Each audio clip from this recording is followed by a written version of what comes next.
গল্পের নাম রসকুঞ্জের দুঃখাশ্রু। লিখেছেন মণিশঙ্কর চক্রবর্তী। রসকুঞ্জ সমাদ্দারের এক ফোঁটা রস নেই। তাকে রসিক মানুষ মোটেও বলা যায় না, বরঞ্চ তার নামটা দুঃখকুঞ্জ বা দুঃখময় হলেই ভালো মানাত। নিজেকে সবসময় দুঃখী ভাবতে তার ভালো লাগে। দুনিয়ার প্রতিটা ঘটনার মধ্যেই তিনি দুঃখ খুঁজে পান। যেমন আজ সকালে বারান্দায় ইজিচেয়ারটায় বসে গরম চায়ের কাপে যেমনই চুমুকটা দিয়েছেন, অমনি এক পায়ের একটা শালিক দেখে তার মনটা দুঃখে ভারাক্রান্ত হয়ে উঠল। আহারে, একটা পা নেই, কত কষ্ট, কত দুঃখ শালিকটার। একটা পা নিয়ে একটু খাবারের সন্ধানে কত পরিশ্রম করে চলেছে বেচারা। সেই দুঃখে তার আর চা খাওয়া হলো না। বিস্কুট দুটোকে ভেঙে টুকরো টুকরো করে বারান্দায় ছড়িয়ে দিলেন। কাপের চাটায় ফু মেরে মেরে ঠান্ডা করে বারান্দায় রেখে দিলেন শালিকটার জন্য। সকাল সকাল এত সুন্দর একটা দুঃখ পেয়ে তার মনটা বেশ ফুরফুরে হয়ে উঠল। আজকাল তো দুঃখ বিশেষ দেখাই যায় না, সবাই যেন ফুর্তির চোটে ফেটে পড়ছে। কোনো এক কবি বলেছিলেন, দুঃখ বিনা সুখ লাভ হয় কি মোহিতে। দুঃখেই সুখ। দুঃখ না পেলে তিনি সবসময় মনমরা হয়ে থাকেন, কোনো কাজে উৎসাহ পান না।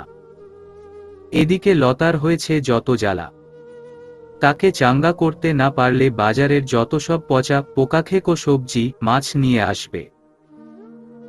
এমনকি কোন দুঃখ না পেলে বাজারের অর্ধেক রাস্তা থেকে খালি ব্যাগ ফেরত নিয়ে এসে বলবে, আজ আলু ভাতে ভাতি করো লতা। সেটা তার স্ত্রী লতা ভালোই জানে। তাই রসকুঞ্জর মনটাকে চাঙ্গা করতে সারাদিন সে শুধু দুঃখের কথা বলে। বাজারের ব্যাগটা হাতের পিছনে লুকিয়ে লতা বলল, আমার মাসতুতো বোনের পিষ্ট শাশুড়িটা একটু আগে মারা গেল। কি এমন বয়স হয়েছিল বলো? মাত্র 92। রসকুঞ্জ মনের দুঃখে বিছানায় উপুর হয়ে শুয়েছিল। ধেরেমের উঠে বসে চোখ দুটো কপালে তুলে বলল, কি করে? বাঁধানো দাঁতের পাটিটা খুলে রাখতে ভুলে গিয়েছিল। ঘুমের ঘোরে সেটাই গলায় আটকে। লতা শাড়ির আঁচল দিয়ে চোখটা মোছার ভান করল। আহারে, সামান্য ভুলে প্রাণটা চলে গেল। কত দুঃখ ভোগ এখনো বাকি ছিল, সেসব না পেয়েই চলে গেল। এরপরই লতা পিছন থেকে বাজারের ব্যাগটা তার হাতে ধরিয়ে দিয়ে কি কি আনতে হবে বলে দিল। ফুরফুরে মন নিয়ে রসকুঞ্জ বাজার গেল। ধনঞ্জয় মহা ধরিবাজ ছেলে। রসকুঞ্জের বাজার আসার রাস্তায় সে ওত পেতে বসে থাকে প্রতিদিন। তবে তার বাহানা প্রত্যেক দিন আলাদা আলাদা। কাল যেমন সে অন্ধ সেজেছিল। ইচ্ছা করে রসকুঞ্জকে সামনে থেকে হালকা ধাক্কা মেরে নিজেই পড়ে গেল। রসকুঞ্জ তাকে দুহাত ধরে তুলে গায়ে মাথায় হাত বুলিয়ে বলল, আহা, লেগেছে বুঝি? ধনঞ্জয় যেন দুঃখে কাতর হয়ে বলল, অন্ধ বলে যে যা খুশি ধাক্কা মেরে চলে যায়। মানুষ বলে কেউ আর গেরাজ্জি করে না বাবু। কত কষ্ট করে যে দিন চলে। একবেলা কোনোদিন খেতে পাই, আবার দিন কয়েক খাওয়াই জোটে না। দুঃখে রসকুঞ্জের চোখে জল চলে এলো। আহারে, বেচারা। পকেটে হাত গলিয়ে একটা 100 টাকার নোট বের করে ধনঞ্জয়ের ভিক্ষাপাত্রে দিয়ে বলল, ভরপেট খেও কদিন। রসকুঞ্জ পরের বাঁকটা পেরোতেই ধনঞ্জয় নোটটা পকেটে পুরে গটগট করে চলে গেল। এইভাবে সে প্রতিদিন রসকুঞ্জের কাছ থেকে টাকা হাতায়। কোনোদিন পঙ্গু সেজে, কোনোদিন পাগল সেজে, আবার কোনোদিন কুকুরে কামড়েছে বলে পায়ে দগদগে ঘা দেখিয়ে টাকা নেয়। আজ সে কিছু সাজতেন পারেনি, কেননা যাত্রাদলের সাজপোশাক সরবরাহ করা নলিনীদার দোকান বন্ধ। তাই সে তার বউকে ভালো করে শিখিয়ে পড়িয়ে নিয়ে এসেছে। মোড়ে রসকুঞ্জের দেখা মিলতেই ধনঞ্জয় তার বউকে ঠেলে পাঠালো। রসকুঞ্জ মুখোমুখি আসতেই ধনঞ্জয়ের বউ একটা সেলাম ঠুকে বলল, সেলাম জাহাপনা। রসকুঞ্জ হতভম্ব হয়ে একটা ঢোক গিলে বলল, আপনি বোধহয় ভুল করছেন, আমি জাহাপনা নই। আপনি আমাকে ভুলে যেতে পারেন, কিন্তু আপনাকে আমার চিনতে ভুল হয়নি নবাব জাহাপনা। রসকুঞ্জ বড় বড় চোখ মেলে মহিলাকে দেখতে লাগল। আপনি বাংলার শেষ নবাব সিরাজউদ্দৌলা। আমি আপনার স্ত্রী লুৎফুন্নেসার একমাত্র কন্যা জোহরা। সেই আমবাগানে ইংরেজদের সঙ্গে যুদ্ধে পরাজিত হবার মুখে আমরা পালিয়ে গিয়েছিলাম। মির্জাফরের তাড়া খেয়ে আমরা তিনজন তিনদিকে হারিয়ে গিয়েছিলাম। আজ আমার দুর্দশা দেখে আপনার দুঃখ হয় না জাহাপনা? অন্য নেই, বস্ত্র নেই, বাসস্থান নেই, রাস্তায় রাস্তায় ঘুরে বেড়াই। রসকুঞ্জ দুঃখে একেবারে ফেটে পড়ল। হাউমাউ করে একটু কেঁদে বাজারের ব্যাগটা দিয়ে চোখের জলটা মুছে পকেট থেকে একটা 100 টাকার নোট বের করে জোহরার হাতে ধরিয়ে দিল। জোহরা সেই নোটের দিকে তাকিয়ে আশ্চর্য চোখে রসকুঞ্জের মুখপানে চেয়ে বলল, নবাব সিরাজউদ্দৌলার কাছ থেকে মাত্র 100 টাকার ভিক্ষা আমি আশা করিনি খোদাবন্দ। লাখ লাখ মোহর আপনি ভৃত্যদের ছড়িয়ে দিতেন। রসকুঞ্জ আবার পকেটে হাত গলিয়ে একটা 500 টাকার নোট জোহরার হাতে দিয়ে বলল, ভালোমন্দ খাস বেটি, আর এই ছেঁড়াফাটা কাপড়টা পাল্টে একটা ভালো দেখে মুর্শিদাবাদী সিল্ক কিনিস। রসকুঞ্জ আগে যেতে যেতে ভাবল, কত দুঃখ, কত কষ্ট। আহারে, নবাবের মেয়ে আজ পথের ভিখিরি। বাজারের সব দোকানিরা উন্মুখ হয়ে থাকে। কখন রসকুঞ্জ আসে? রসকুঞ্জ যে বাজারে ঢুকছে সে সংকেত আগেভাগে পাবার জন্যে সব দোকানিরা মিলে পটলাকে বহাল করেছে।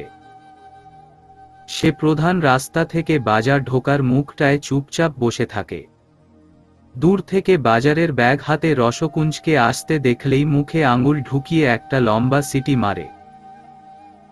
আর এই কাজটার জন্য সে সব দোকানিদের কাছ থেকে 1 টাকা করে আদায় তোলে।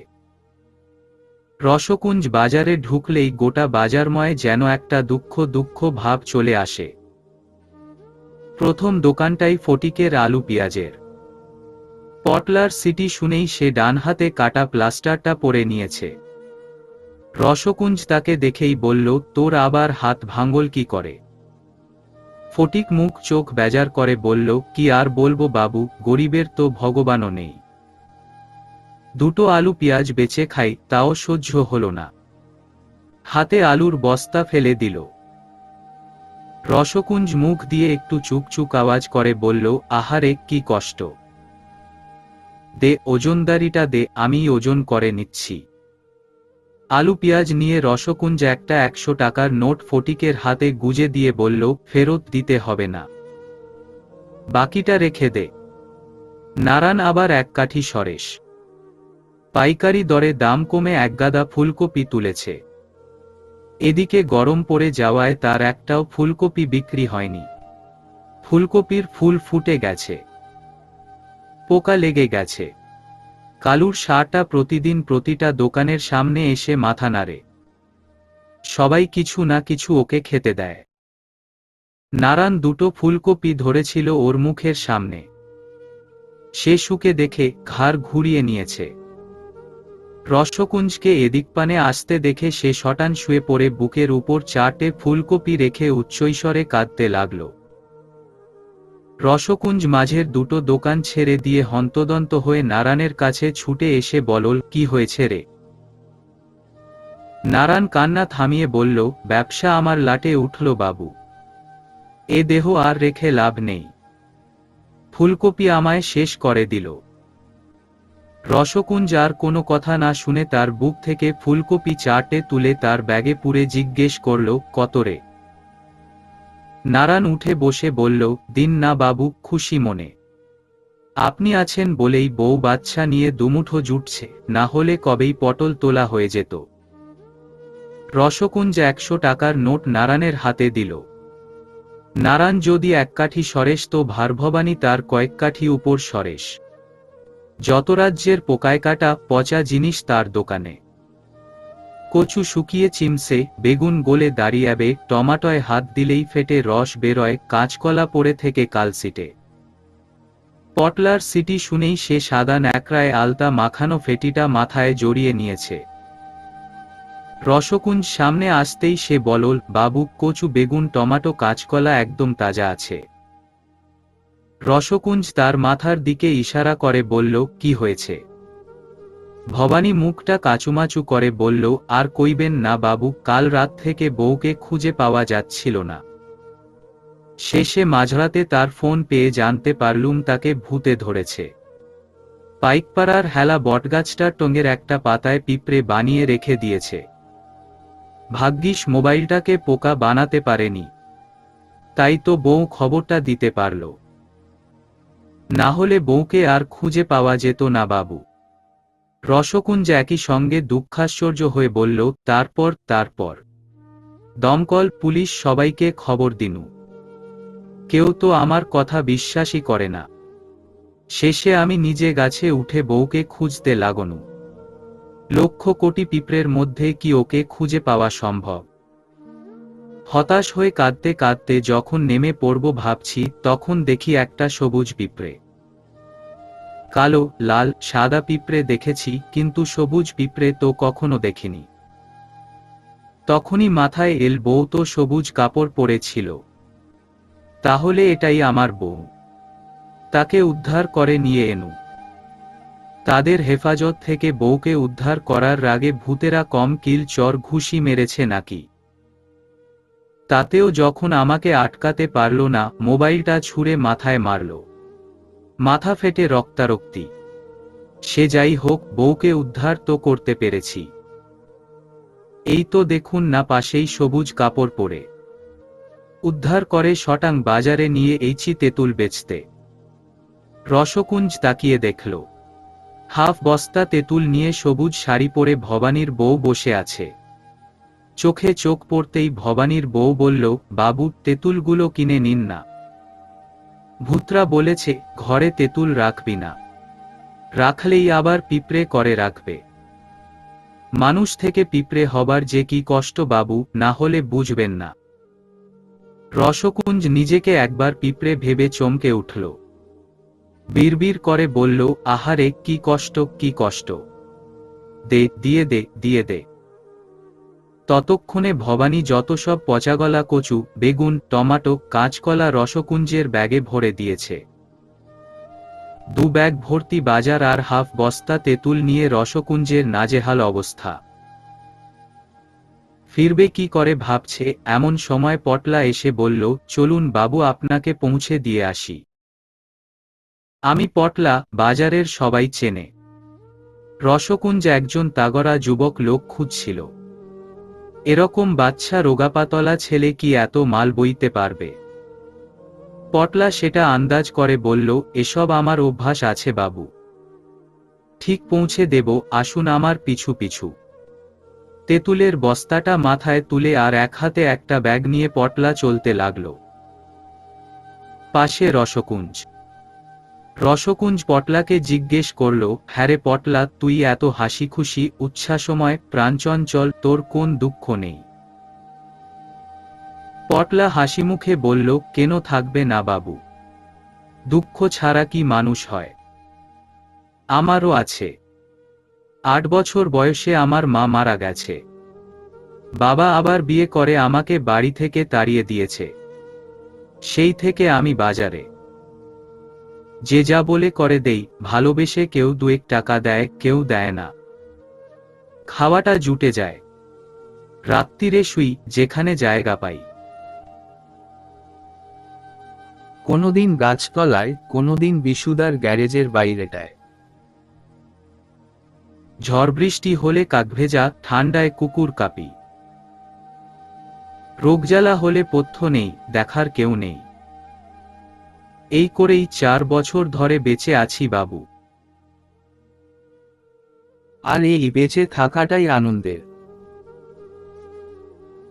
মা মরার আগেও হাসি মুখে বলেছিল, সব সময় হাসি মুখে থাকবি পটলা। দুঃখ যেমন আছে, সুখ আছে। রসকুঞ্জ জিজ্ঞেস করল, তোর সুখ কিছু নেই? পটলা বলল, আছে বাবু। দুঃখটাকে বাদ দিলে পুরোটাই তো সুখ। দুঃখ আর কতটুকু? যেদিন খাবার পাই না, রাতে বৃষ্টি হলে, জমে ঠান্ডা পড়লে, আর রোগজ্বালা হলে, এসব কি আর প্রতিদিন হয়? মাঝে মধ্যে। এগুলো বাদ দিলে সবটাই সুখ বাবু। পটলা একটু থেমে বলল, তবে একটা দুঃখ প্রতিদিন হয়। সকালে বাজারের বাইরেটায় রাস্তার ধারে বসে যখন দেখি আমার বয়সী ছেলেরা কাঁধে ব্যাগ নিয়ে স্কুলে যাচ্ছে। আমিও 2 বছর স্কুলে গেছি, তারপর আর যাওয়া হলো না। রসকুঞ্জর বাড়ির সামনে ব্যাগ বস্তাটা নামিয়ে পটলা একটু হাঁফ ছাড়ল। রসকুঞ্জ ওইটুকু ছেলের মুখে কঠিন বাস্তবটা উপলব্ধি করল। যার খাওয়ার ঠিক নেই, বৃষ্টিতে ছাদ নেই, ঠান্ডায় কাঁথা নেই, রোগে ওষুধ নেই, এত দুঃখ বুকে নিয়েও হাসি মুখে শুধু সুখটাকে নিংড়ে নিচ্ছে। রসকুঞ্জের মনটা যেন কালবৈশাখী মেঘের মতো ঘনান্ধকারে ছেয়ে গেল। সারাদিনের দুঃখগুলোতে তো এমনটা হয় না, প্রাণটা তো আকুলি বিকুলি করে না। সেসব দুঃখে গলে গিয়ে তার মনে দান খয়রাতির ইচ্ছা জাগে। দয়া দেখিয়ে নিজেই নিজের মহানুভবতায় উৎফুল্ল হতে ইচ্ছা করে। কই, এখন তো তা হচ্ছে না। রসকুঞ্জকে উদাস দেখে পটলা আবার বলল, বাবু 5টা টাকা দিন। রসকুঞ্জ পকেটে হাত গলিয়ে 5 টাকার একটা কয়েন বের করে পটলাকে দিল। পটলা চলে গেল। রসকুঞ্জ বাইরের দরজা ঠেলে ভিতরে ঢুকতে গিয়েও পিছন ফিরে পটলার চলে যাবার দিকে তাকিয়ে হাঁক মারল, পটলা। পটলা ফিরে এলো। রসকুঞ্জ বলল, তোর স্কুলে যেতে ইচ্ছা করে না? পটলা ইতিবাচক ঘাড় নাড়ল। চল, এখনই তোকে স্কুলে ভর্তি করে দিয়ে আসি। কাল থেকে তুই স্কুলে যাবি, আমার এখানেই থাকবি, খাবি, টুকিটাকি ঘরের কাজকর্ম করবি। ছুটির দিনে আমার সঙ্গে বাজার যাবি। তোর যা জিনিসপত্র আছে এখনই নিয়ে চলে আয়। পটলার দুচোখ বেয়ে জল গড়াতে লাগল। রসকুঞ্জের চোখ দুটো ঝাপসা হয়ে উঠল। সত্যিকারের দুঃখে একটু কাঁদল সে। সমাপ্ত।